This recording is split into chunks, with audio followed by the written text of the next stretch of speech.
Good morning students. आज का जो हमारा टॉपिक है वो है class BSc BEd third year bio के लिए। टॉपिक अपना रहेगा एजिंग यानी जीर्णता, और इसका पार्ट नंबर अपन पढ़ेंगे 22 नंबर। ठीक है, तो हम क्या पढ़ रहे थे? चेंजेस ड्यूरिंग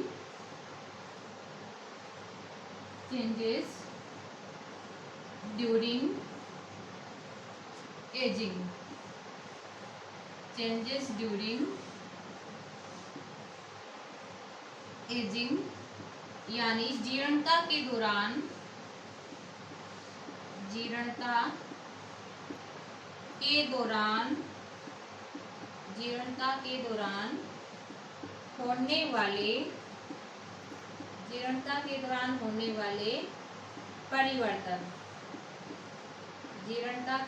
होने वाले परिवर्तन।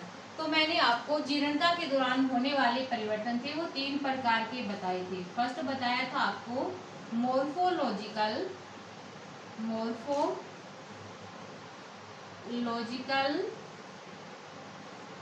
चेंजेस यानी आकारिकी परिवर्तन।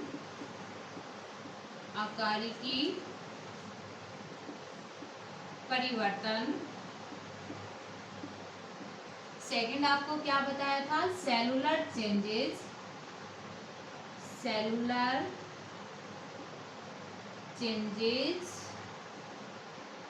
यानी कोशिकीय परिवर्तन।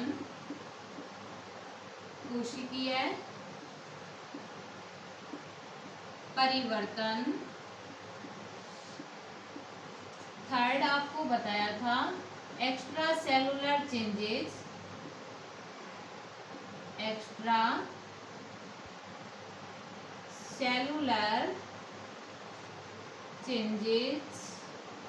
यानी बाह्य कोशिकीय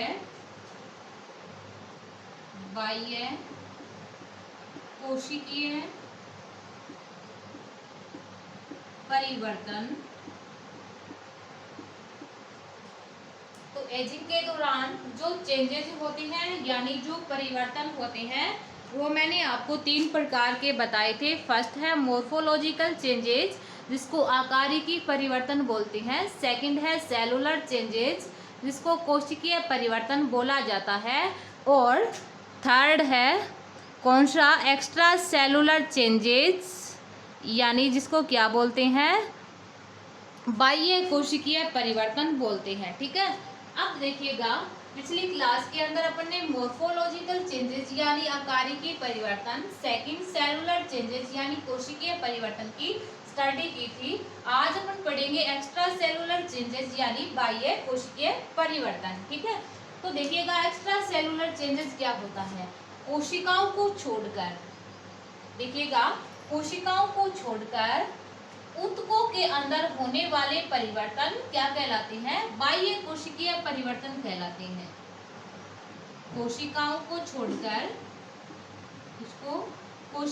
छोड़कर ऊतकों में होने वाले परिवर्तन क्या कहलाते हैं? एक्स्ट्रा सेलुलर चेंजेस यानी बाह्य कोशिकीय परिवर्तन कहलाते हैं। अब देखिएगा इन ऊतकों का जो निर्माण होता है वो भ्रूणीय मेसेनकाइम कोशिकाओं के द्वारा होता है। किसके द्वारा? भ्रूणीय मेसेनकाइम कोशिकाओं के द्वारा होता है। तो देखिएगा जो ये ऊतक है, कौन से ऊतक? जिसके अंदर कोशिकीय परिवर्तन हो रहे हैं, ये जो ऊतक है इसका निर्माण भ्रूणीय मेसेनकाइम कोशिकाओं के द्वारा किया जाता है। अब देखिएगा विभिन्न प्रकार के ऊतक जैसे अस्थि, इसके अलावा उपास्थि, और इसके अलावा टेंडन या टेंडन्स, इसका जो निर्माण होता है विभिन्न प्रकार के ऊतक जैसे अस्थि होगी, उपास्थि होगी, टेंडन्स हो गया, इन सभी का जो निर्माण होता है वो एम्ब्रियोनिक मेसेनकाइम कोशिकाओं यानी भ्रूणीय मेसेनकाइम कोशिकाओं के द्वारा होता है। ठीक है, किसके द्वारा होता है? भ्रूणीय मेसेनकाइम कोशिकाओं के द्वारा होता है। अब आगे देखिएगा अब देखिएगा, ये जो ऊतक होते हैं, कौन से ऊतक, जिसके अंदर बाह्य कोशिकीय परिवर्तन हो रहे थे, ये जो ऊतक होते हैं, इन ऊतकों के मध्य अंतर कोशिकीय अवकाश पाया जाता है। क्या पाया जाता है? इन ऊतकों के मध्य अंतर कोशिकीय अवकाश पाया जाता है। इन ऊतकों के मध्य क्या पाया जाता है? अंतर कोशिकीय अवकाश पाया जाता है। अब देखिएगा, इस अंतर कोशिकीय अवकाश के अंदर विभिन्न प्रकार की प्रोटीन, जैसे कोलेजन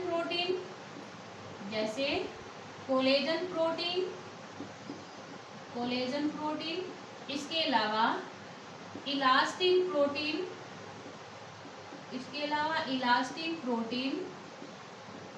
और इसके अलावा क्या पाई जाती है? ग्लाइकोप्रोटीन पाई जाती है। इस अंतर कोशिकीय अवकाश के अंदर क्या पाई जाती है? कोलेजन प्रोटीन, इलास्टिन प्रोटीन और ग्लाइकोप्रोटीन पाई जाती है। ये जो प्रोटीन होती है, इन ऊतकों को लचीलापन प्रदान करने का कार्य करती है। परंतु जैसे जैसे आयु मनुष्य की बढ़ती चली जाती है, वैसे वैसे इस प्रोटीन का जो लचीलापन और जो घुलनशीलता होती है, वो क्या होती चली जाती है? समाप्त होती चली जाती है। जिसके कारण जो ऑक्सीजन और इसके अलावा जो खाद्य पदार्थ होते हैं, उनका डिफ्यूजन यानी विसरण नहीं हो पाता। जब ऑक्सीजन का आदान प्रदान नहीं होगा, तो मनुष्य के अंदर जो श्वसन क्रिया है वो बंद हो जाएगी, और खाद्य पदार्थों का जब विसरण नहीं होता, तो मनुष्य को क्या चाहिए? कार्य करने के लिए एनर्जी चाहिए। इस एनर्जी के लिए क्या जरूरी है? खाद्य पदार्थ का विसरण होना जरूरी है। तो इस प्रकार जैसे जैसे मनुष्य वृद्धावस्था की ओर प्रवेश करता जाता है, प्रोटीन का जो लचीलापन और उसके अलावा इसकी जो घुलनशीलता होती है, वो समाप्त होती चली जाती है। इस प्रकार प्रोटीन की घुलनशीलता और लचीलापन समाप्त होने के साथ साथ ऑक्सीजन और खाद्य पदार्थों का जो विसरण होता है, वो नहीं हो पाता। इस प्रकार ऑक्सीजन और खाद्य पदार्थों का विसरण नहीं होने के कारण जो मनुष्य के शरीर की विभिन्न क्रियाएं होती है, वो धीमी होनी प्रारंभ हो जाती है, और अंत में मनुष्य की क्या हो जाती है? मृत्यु यानी डेथ हो जाती है। ठीक है, तो इसी के साथ चेंज ड्यूरिंग एजिंग यानी जीर्णता के दौरान होने वाले जो 3 परिवर्तन थे, मॉर्फोलॉजिकल चेंजेस जिसको आकारिकी परिवर्तन बोला था, सेकंड सेलुलर चेंजेस जिसको कोशिकीय परिवर्तन बोला था, और थर्ड एक्स्ट्रा सेलुलर चेंजेस जिसको बाह्य कोशिकीय परिवर्तन बोला था। ये जो हमारा जो टॉपिक है वो कंप्लीट होता है। आगे अपने नेक्स्ट पॉइंट के अंदर पढ़ते हैं, थ्योरीज ऑफ एजिंग यानी जीर्णता के सिद्धांत।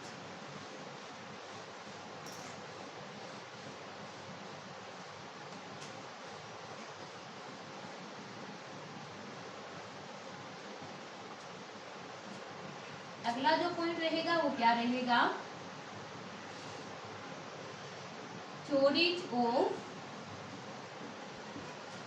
Ageing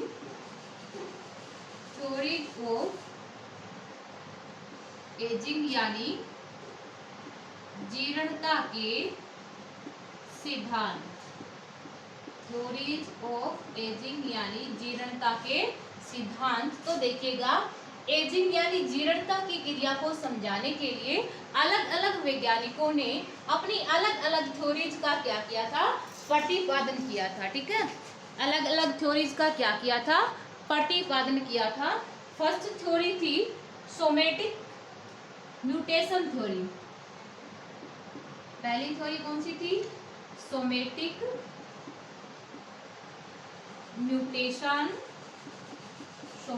mutation theory. ठीक है, सोमेटिक म्यूटेशन थ्योरी यानी कायिक उत्परिवर्तन सिद्धांत। तो फर्स्ट थ्योरी कौन सी थी? सोमेटिक म्यूटेशन थ्योरी यानी कायिक उत्परिवर्तन सिद्धांत। सेकंड थ्योरी थी वो थी ageing pigment theory. Ageing pigment theory, जीर्णता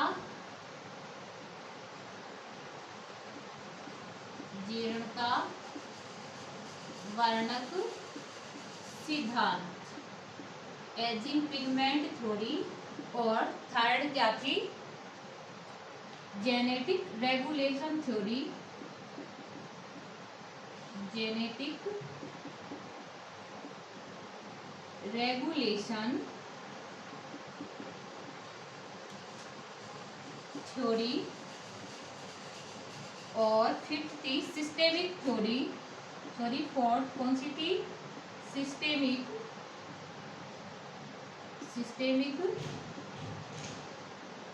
theory. और लास्ट फिफ्थ नंबर थी चिलोन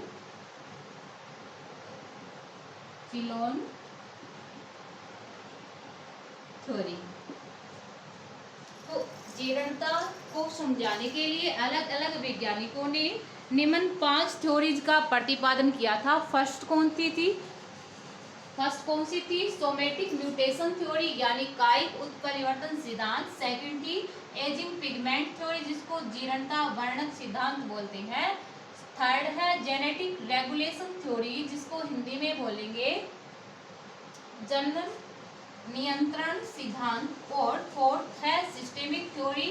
और फिफ्थ है क्या, चिलोन थ्योरी। ठीक है, तो फर्स्ट अपन पढ़ेंगे सोमेटिक म्यूटेशन थ्योरी क्या होती है। ठीक है, इस थ्योरी के अंदर वैज्ञानिकों ने क्या बताया था। तो फर्स्ट अपन बात करते हैं सोमेटिक म्यूटेशन थ्योरी यानी कायिक उत्परिवर्तन सिद्धांत की। तो देखिएगा कायिक उत्परिवर्तन सिद्धांत क्या होता है कि जैसे जैसे मनुष्य की आयु बढ़ती चली जाती है, जैसे जैसे मनुष्य की आयु बढ़ती है वैसे वैसे उनकी कोशिकाओं में क्या होते हैं, सेलुलर चेंजेस होते हैं। क्या होते हैं, सेलुलर चेंजेस यानी विभिन्न प्रकार के क्या होते हैं, कोशिकीय परिवर्तन होते हैं। ध्यान रखिएगा, जैसे जैसे मनुष्य की आयु बढ़ती चली जाती है वैसे वैसे कोशिकाओं के अंदर विभिन्न प्रकार के कोशिकीय परिवर्तन होने प्रारंभ हो जाते हैं। अतः इन कोशिकाओं के अंदर होने वाले ये जो परिवर्तन है, कौन से परिवर्तन, जो कोशिकीय परिवर्तन होते हैं वो इन कोशिकाओं में पाया जाने वाला जो डीएनए होता है, इस डीएनए के नाइट्रोजनी बेस में परिवर्तन होने के कारण होता है। ध्यान रखिएगा कि जैसे जैसे आयु बढ़ती है वैसे वैसे कोशिकाओं के अंदर विभिन्न प्रकार के कोशिकीय परिवर्तन होने प्रारंभ हो जाते हैं। बट ये जो कोशिकीय परिवर्तन होते हैं इन कोशिकाओं में पाए जाने वाले डीएनए के नाइट्रोजनी क्षारकों यानी नाइट्रोजनी बेस में परिवर्तन होने के कारण ये कोशिकीय परिवर्तन संपन्न होते हैं। इस प्रकार डीएनए के नाइट्रोजनी बेस के अंदर यानी नाइट्रोजनी क्षारकों के अंदर परिवर्तन होने के कारण डीएनए जो होता है वो ट्रांसक्रिप्शन की क्रिया के द्वारा एमआरएनए और आरआरएनए को छोड़िए, जैसे जैसे डीएनए का नाइट्रोजनी बेस में परिवर्तन होगा वैसे वैसे जो डीएनए होता है वो ट्रांसक्रिप्शन की क्रिया के द्वारा, किसके द्वारा, ट्रांसक्रिप्शन की क्रिया के द्वारा, ट्रांसक्रिप्शन की क्रिया के द्वारा एमआरएनए का निर्माण नहीं कर पाता। किसका निर्माण नहीं कर पाता, ट्रांसक्रिप्शन की क्रिया के द्वारा एमआरएनए का निर्माण नहीं कर पाता। अब आप देखिएगा जब एमआरएनए का निर्माण नहीं हो पाता तो ट्रांसलेशन की क्रिया भी, ट्रांसलेशन यानी अनुवादन की क्रिया भी संपन्न नहीं हो पाती। अनुवादन संपन्न नहीं होगा तो प्रोटीन फॉर्मेशन यानी प्रोटीन का निर्माण भी नहीं होता। ध्यान रखिएगा, जैसे ही डीएनए के नाइट्रोजनी बेस में परिवर्तन होगा तो डीएनए के ट्रांसक्रिप्शन करने की जो दर होती है वो कम हो जाती है। कहने का मीन ये है कि डीएनए होता है ट्रांसक्रिप्शन की क्रिया के द्वारा एमआरएनए का निर्माण नहीं कर पाता। एमआरएनए का निर्माण नहीं होगा तो ट्रांसलेशन की क्रिया भी नहीं होगी। ट्रांसलेशन की क्रिया भी नहीं होगी तो प्रोटीन का निर्माण भी नहीं होता। इस प्रकार जो कोशिकाएं होती है उनको विभिन्न क्रियाएं यानी विभिन्न एक्टिविटीज संपन्न करने के लिए क्या आवश्यक होती है? प्रोटीन जरूरी होती है। इस प्रकार प्रोटीन का निर्माण नहीं होने के कारण जो कोशिकाएं होती है उनकी विभिन्न अनुक्रियाएं यानी एक्टिविटीज रुक जाती है और कोशिकाओं की विभिन्न एक्टिविटीज रुकने के कारण जो कोशिकाएं होती है वो मृत्यु की ओर अग्रसर होने यानी मृत्यु की ओर बढ़नी क्या हो जाती है? प्रारंभ हो जाती है। कहने का मीन ये है कि कोशिकाओं की मृत्यु होना क्या हो जाती है? प्रारंभ हो जाती है। परंतु ये जो परिवर्तन होते हैं ये कोशिका के सोमेटोप्लाज्म के अंदर हो रहे हैं। ठीक है, मतलब ये जो सोमेटिक म्यूटेशन थ्योरी है इसका मीन क्या है कि ये कोशिका के अंदर होने वाले जो कायिक उत्परिवर्तन होते हैं ये स्थायी नहीं होते, यानी पीढ़ी दर पीढ़ी वंशानुगत नहीं होते। एक जंतु की मृत्यु के साथ ही ये परिवर्तन क्या हो जाते हैं? समाप्त हो जाते हैं। सेकेंड अपन बात करते हैं किसकी? एजिंग पिगमेंट थ्योरी यानी जीर्णता वर्णक सिद्धांत या जीर्णता वर्णकता का सिद्धांत। एजिंग पिगमेंट थ्योरी दी थी चियो नामक वैज्ञानिक ने। किसने दी थी? चियो नामक वैज्ञानिक ने दी थी। एजिंग पिगमेंट थ्योरी किसने दी थी? चियो नामक वैज्ञानिक ने दी थी। इस वैज्ञानिक के अनुसार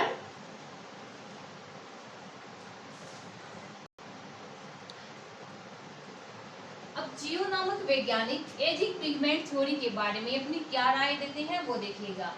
चियो नामक वैज्ञानिक के अनुसार मनुष्य के शरीर में विटामिन ई पाई जाती है। क्या पाई जाती है? विटामिन ई पाई जाती है। यह विटामिन ई जो मनुष्य के शरीर में पाई जाती है ये लिपिड के ऑक्सीडेशन को रोके रखने का कार्य करती है। ध्यान रखिएगा, चियो नामक वैज्ञानिक के अनुसार मनुष्य के शरीर में पाई जाने वाली विटामिन ई होती है वो लिपिड के ऑक्सीडेशन यानी वसा के ऑक्सीकरण को रोके रखने का क्या करती है? कार्य करती है। लेकिन जैसे जैसे मनुष्य की आयु बढ़ती चली जाती है वैसे वैसे मनुष्य के शरीर में पाई जाने वाली विटामिन ई यानी मनुष्य के शरीर के अंदर विटामिन ई की कमी होनी क्या हो जाती है? प्रारंभ हो जाती है। इस प्रकार मनुष्य के शरीर के अंदर विटामिन ई की कमी होने के कारण लिपिड का ऑक्सीडेशन यानी वसा का ऑक्सीकरण होना क्या हो जाता है? प्रारंभ हो जाता है। वसा का ऑक्सीकरण होना क्या हो जाता है? प्रारंभ हो जाता है। इस प्रकार वसा का ऑक्सीकरण होने के कारण एक अपशिष्ट पदार्थ का निर्माण होता है। किसका? एक अपशिष्ट पदार्थ का निर्माण होता है।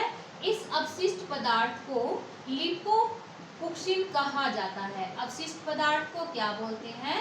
लिपोफुक्सिन कहा जाता है।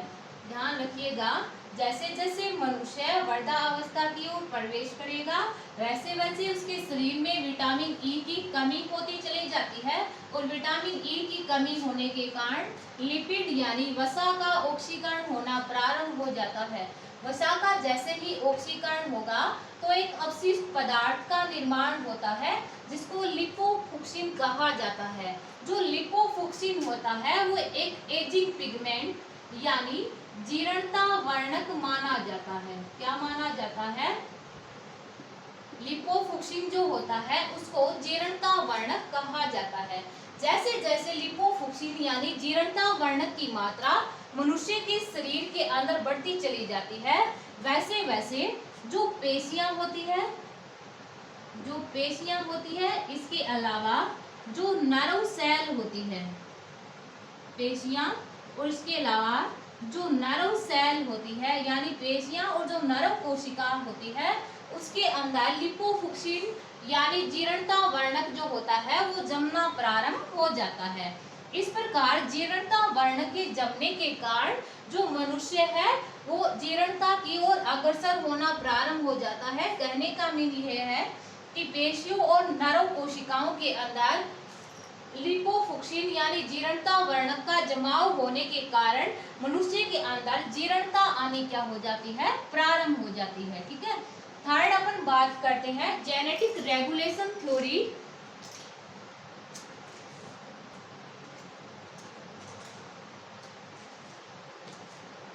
थर्ड थ्योरी है अपनी वो है जेनेटिक रेगुलेशन थ्योरी।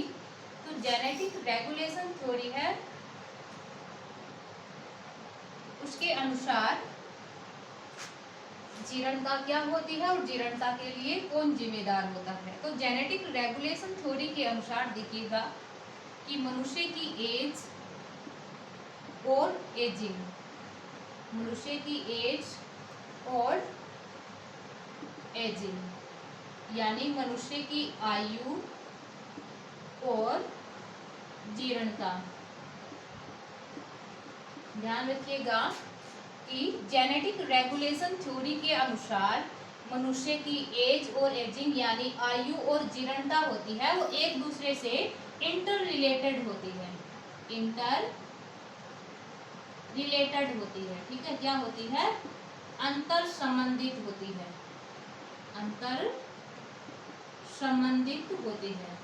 ध्यान रखिएगा मनुष्य की जो एज और एजिंग यानी आयु और जीर्णता होती है वो एक दूसरे से इंटर रिलेटेड यानी अंतर संबंधित होती है। ठीक है।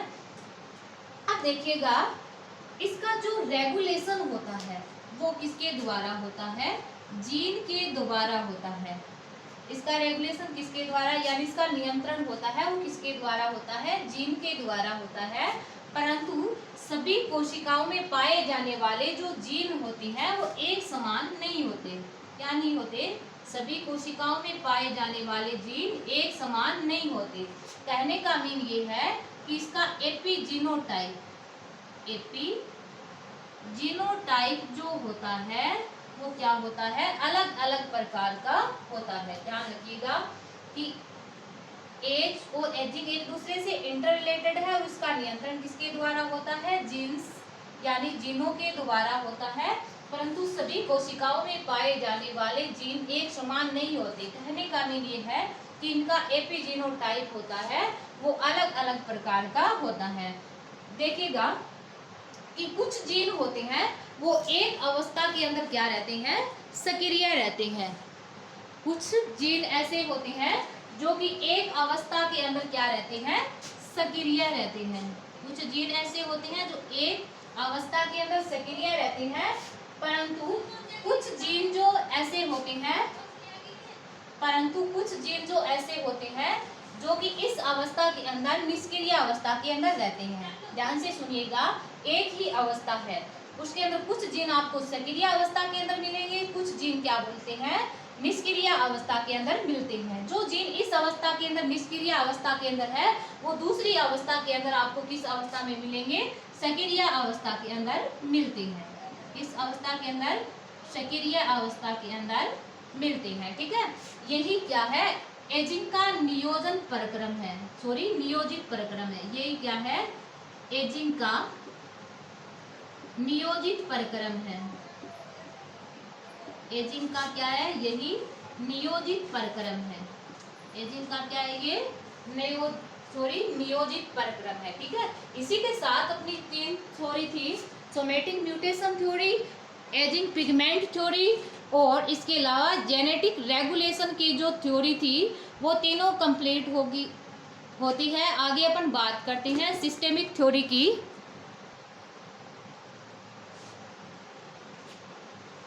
एक बार आप लोग सिस्टेमिक थ्योरी को छोड़िए और फिफ्थ जो थ्योरी है चेलोन थ्योरी, उसकी अपन बात करते हैं। ठीक है, ये थ्योरी थोड़ी काफ़ी बड़ी है, अपने पास टाइमिंग कम है और इसलिए अपन फिफ्थ थ्योरी की बात करते हैं, किसकी, चिलोन थ्योरी। ठीक है, चिलोन थ्योरी क्या होती है, पहले तो ये देखिएगा चिलोन क्या होती है।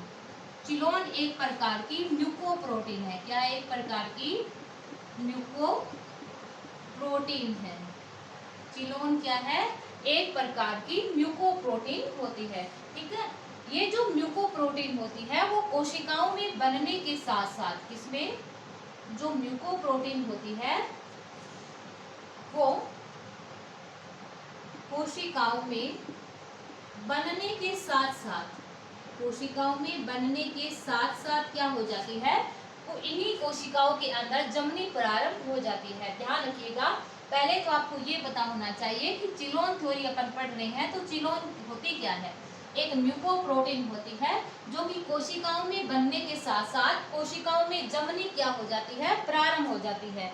इस प्रकार इस चिलोन यानी म्यूकोप्रोटीन के इन कोशिकाओं में जमने के कारण जो कोशिकाएं जो होती है वो विभाजित होने की क्षमता खो देती है, यानी इन कोशिकाओं में धीरे धीरे जो विभाजन की क्षमता होती है वो कम होती चली जाती है। या फिर ये बोल सकते हो कि म्यूकोप्रोटीन के जमने के कारण जो कोशिकाएं होती है वो क्या हो जाती है, विभाजित होने की जो क्षमता होती है अपनी वो खो देती है। विभाजित होने की क्षमता क्या कर देती है, खो देती है।